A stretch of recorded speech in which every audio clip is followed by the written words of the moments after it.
สัมมาสัมพุทธัสสะนะโมตัสสะภะคะวะโตอะระหะโตสัมมาสัมพุทธัสสะ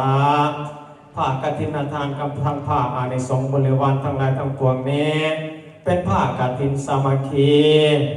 มีครอบครัวทานทอมและญาตินางสมนาบนนามสกุลบนทีสารเป็นเจ้าภาพจัดสถาภากฐิน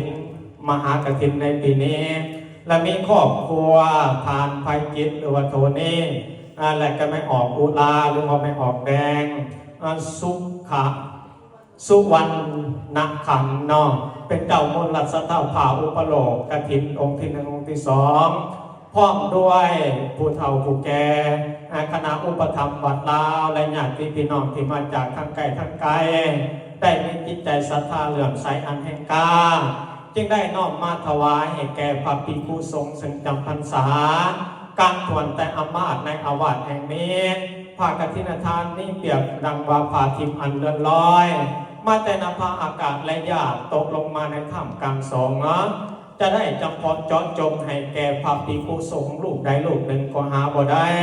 ให้มีพุทธานุญาตไว้ว่าให้แก่พระภิกขุสงฆ์ทั้ง